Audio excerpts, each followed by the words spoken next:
Hello, my name is Chris and I will review the 2020 Mazda CX-9. This is the signature model, and in Canada there are 4 models for 2020, all with the same engine and transmission with all-wheel drive.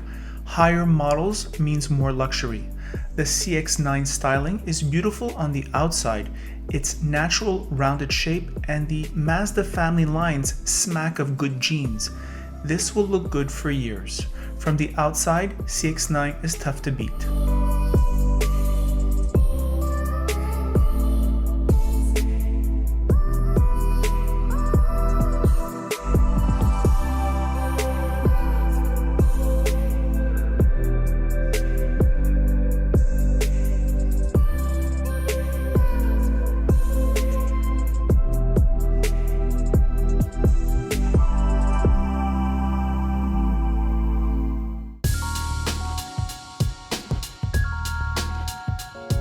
On the inside, Mazda's inherent strengths and weaknesses are evident.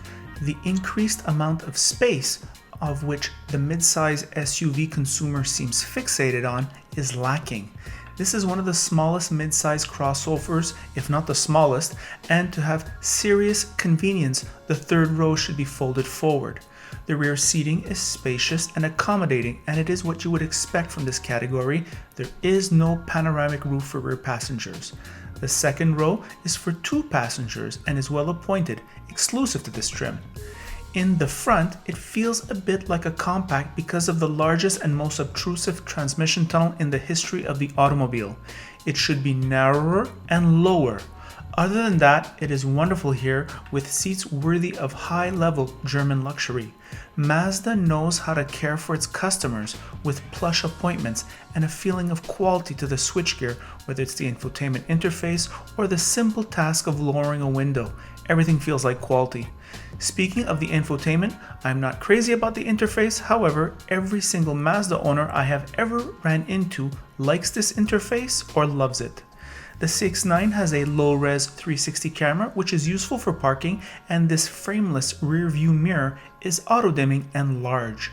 The Bose sound system is sublime, the infotainment response is snappy enough, the ride is comfy despite 50 ratio tires, which are going to cost a fortune to replace. More on the ride, CX-9 is confident and quiet, very classy.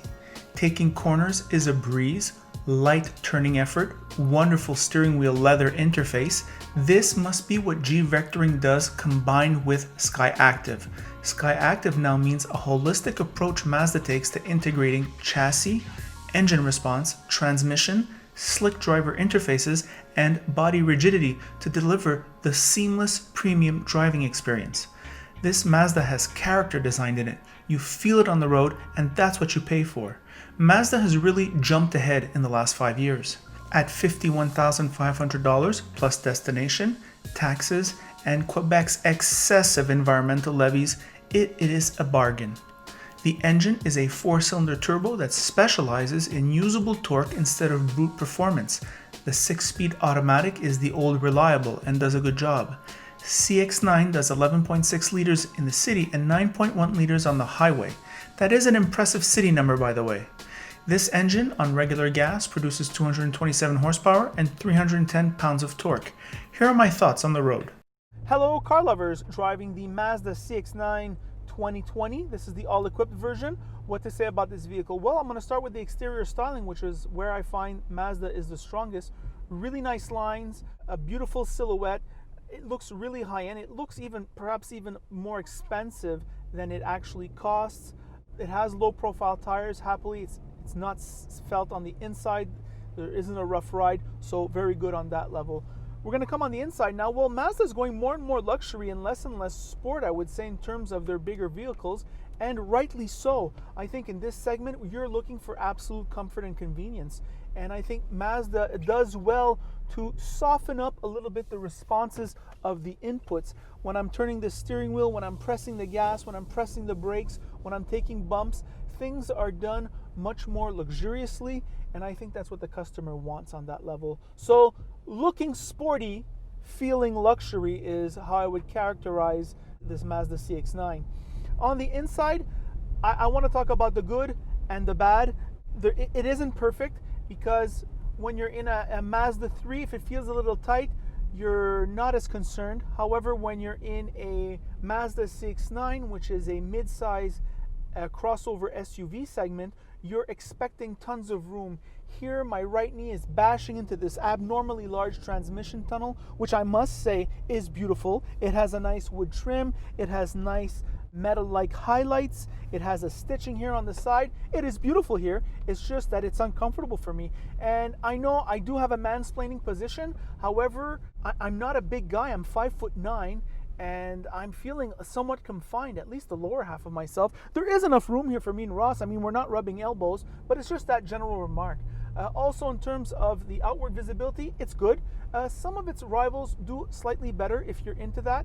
I'm certainly not into that, so I'm feeling very good here. However, it's a remark worth making. There is a small sunroof here, which is not quite like some of its other competitors. Some others have the panoramic roof. Might explain why this vehicle is so reasonably priced versus its competitors. Looking around on the inside, that Mazda styling is very beautiful. However, it is somewhat taxing in terms of the ergonomic. Ross makes the excellent remark in previous videos that when you are in park and when you go to adjust your fan speed, for example, well, it's very hard to get to. The automatic transmission selector gets into the way, and it's something that you often do on park. Usually you set things up before you leave the driveway. These seats are incredible. It's got a wonderful leather. We could see these seats in a $75,000 Audi, no problem, but they're here in this $50,000 Mazda. Wonderful. The lumbar support makes things comfortable perfectly in terms of the lower back, in terms of the support. I could ride here for hours. So that is very good. The dash here, very high class.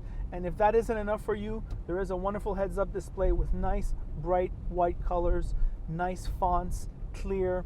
The infotainment, well, I seem to be the only person bitching the Mazda infotainment system. All the owners of these vehicles say, Christopher, you get used to it, it goes well, and I'll leave it at that. I will say that it is more snappy than it used to be a few years ago in terms of the interface, so that's an added bonus. Apple CarPlay, Android Auto included. Ross makes the remark that Mazda has a reassuring warranty, 3-year bumper-to-bumper unlimited kilometers, and 5-year powertrain unlimited kilometers, so that's pretty awesome. Ross makes the remark that the turbocharged unit that is in this vehicle is inherently less reliable than, let's say, a comparable non-turbocharged unit. Other non-negligible item on this vehicle, well, it is quiet on the highway, and the Bose sound system complements that quiet ride, because Bose sound systems play very well, I find, when you're listening to talk radio or to music softly. You get like a full range. It doesn't just play loud, and so that's the high-level driving experience. And those are my thoughts on this very good Mazda CX-9. By the way, if you like this video, like it. If you don't like it, don't like it. And if you really like it, well, then you should subscribe. And that is it.